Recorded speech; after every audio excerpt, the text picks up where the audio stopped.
Welcome back to the Panic Room, everyone, and to my very first advanced reader copy book review. So guys, I've got to give you a little bit of backstory as to how this book kind of landed in my lap and came into my life. It's just amazing. So the day you're watching this, May 13th, is the release day for this book, Dracula by D.S. Crowe. And of course, I will have some information linked down below. Go check it out.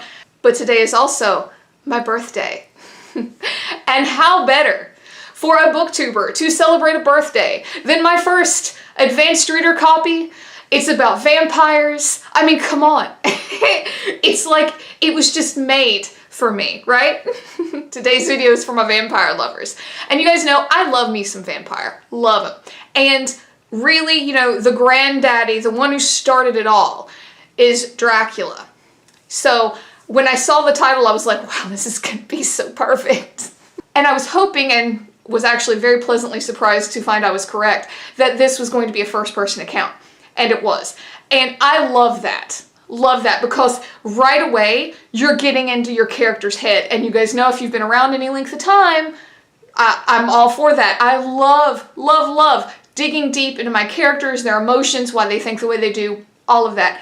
This book gave me that with Dracula, right? So, I mean, of course, it was amazing to me. Now, I did a video about vampires not too terribly long ago. I'll link it somewhere here or down below, talking about how the vampire as a character really has this wide berth. You know, you've got your Twilight-y vampires, and you've got, you know, your terrifying, kind of monstrous sort of vampire, you know, walking that line between the sensual and the monstrous.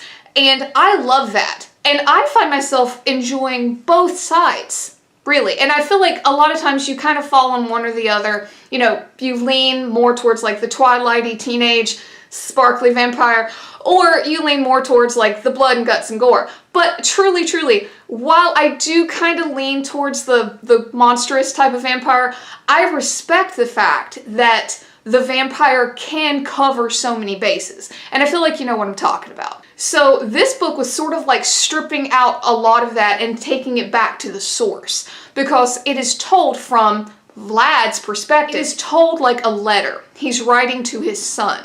And of course, I'm not going to give any spoilers, because you do need to go pick this up. All of my Dracula lovers, all of my vampire lovers, I really think you're going to enjoy this.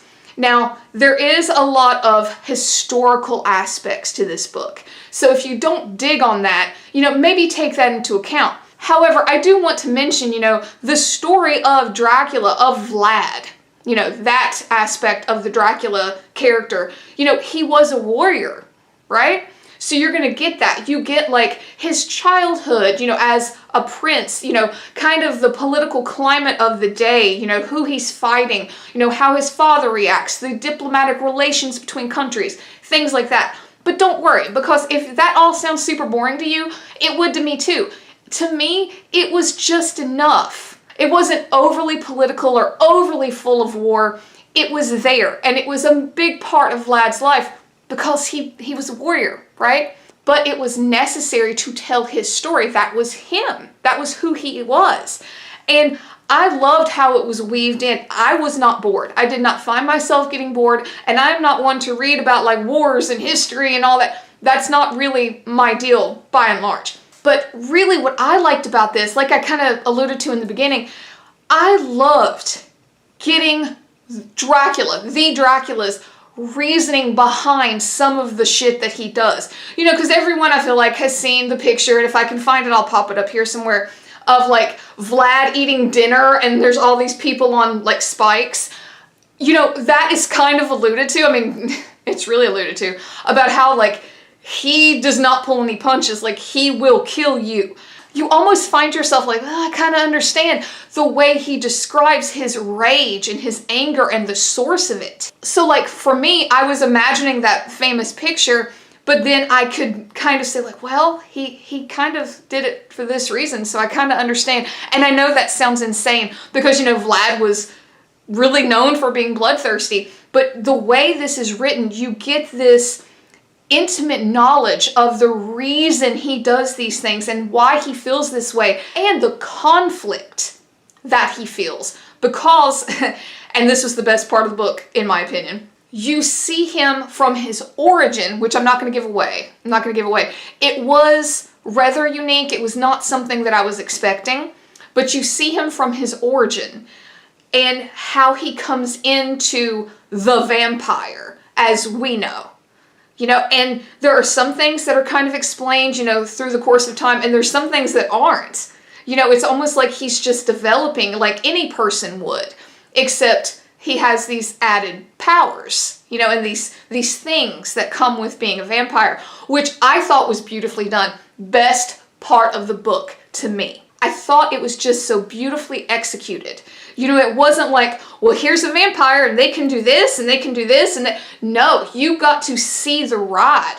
Like the first time he becomes mist, for example. Things like that. It was just so eloquently woven into his story. It legit almost felt like part romance, part horror, part documentary. I hope that makes sense.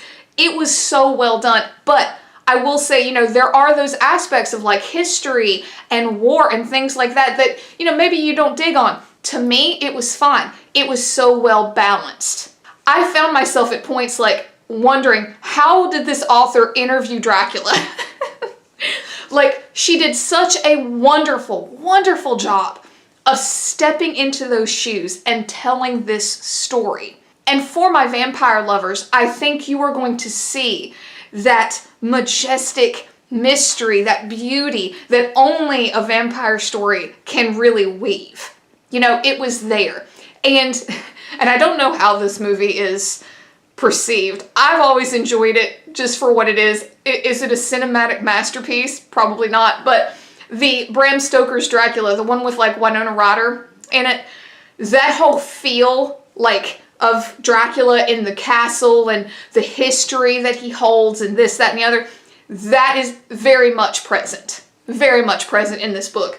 So I feel like my vampire lovers know what I'm saying here. You know, that idea of this man who carries this burden of a warrior, and then all of this shit happens to him that is so unique and not human, you know, and how he deals with it. It's almost like you get to step into his life and watch through his eyes.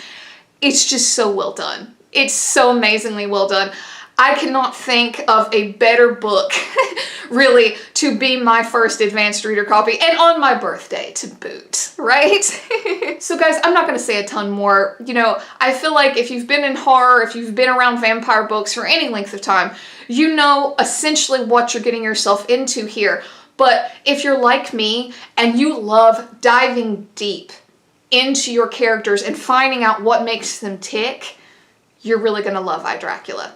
And, even more fun, there is a second volume on its way. So I'm super looking forward to that. I think this has the potential to be an amazing, amazing series, especially for my vampire people. I think we're all just gonna eat it up. But guys, thank you so much for hanging out for another book review of my first advanced reader copy. And a big thank you to our author, Crowe, for reaching out. That was amazing. Thank you so much. This was an amazing experience. Oh, and I'm so glad I got to read your book. But guys, if you like this, please hit like, hit subscribe. It would really help me out. And until next time, bye for now.